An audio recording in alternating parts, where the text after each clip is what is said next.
Hey guys good morning. প্ৰথমতে মই অসমীয়া বোৱাৰী পূজা চেনেললৈ সকলোকে আকৌ এবাৰ স্বাগতম জনালোঁ। আশা কৰোঁ সকলোৰে খবৰ ভালেই, মোৰো খবৰ ভাল। আজি হৈছে ডিচেম্বৰৰ 9 তাৰিখ আৰু এতিয়া বাজিছে 9টা।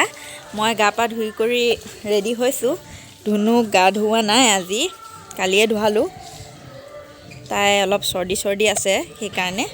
আৰু আজি হৈছে ৰাস, এতিয়া ভাগৱত যাত্ৰা হ'ব। ময়ো সাজি কাচি লওঁ। আজিৰ ভ্লগটো ইমানৰ পৰা ষ্টাৰ্ট কৰিছোঁ। আপোনালোকে মোৰ ভিডিঅ'টো চাই থাকিব। আমি এয়া ভাগৱতলৈ বুলি সাজু হ'লোঁ ওলাই মেলি। এয়া ৰাইজ ওলাই আছে।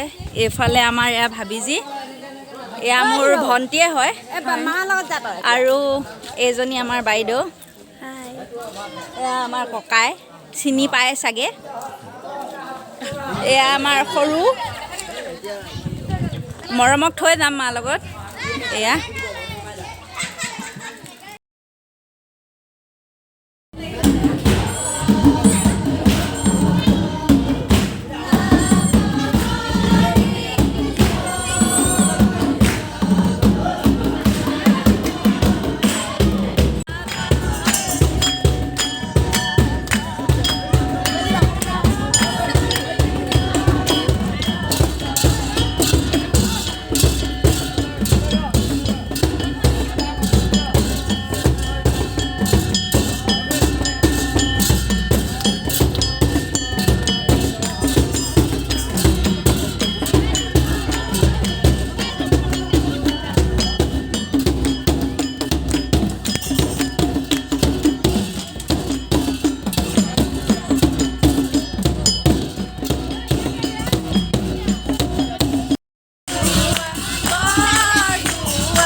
এতিয়া বাজিছে 5টা আৰু এইগৰাকী মেকআপ কৰিব আহিছে। হাই এটা কৈ দিয়া।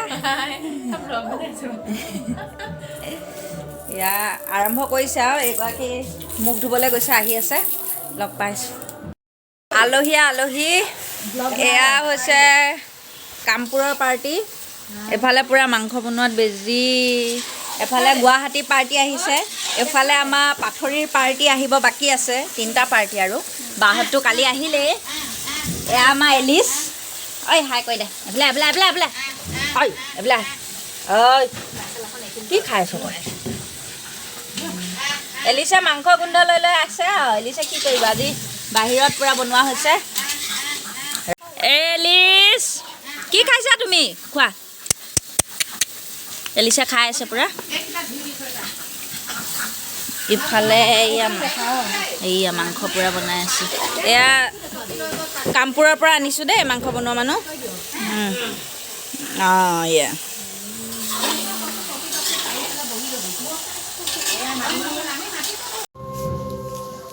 বা ধুনীয়া লাগিছে দেই এজনী হৈছে আৰু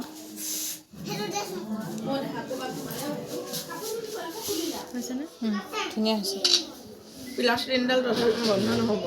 এফালে এবাৰ চাই দিয়া আকৌ চকুকেইটা ধুনীয়া লাগিছে সাজি কাচি হৈ গ'ল মই একদম সকলোতকৈ শেষত কেনেকুৱা লাগিছে জনাবচোন এইফালে বা বৌ অহাই নাই আৰু মোবাইল লৈ যাব নোৱাৰিমেই দাদাক দায়িত্ব দিছোঁ অলপ অলপ ভিডিঅ' কৰি থ'বলৈ পাছত আপোনালোককো দেখাম চাই থাকিব ভিডিঅ'টো মই ৰাখ নাচোগে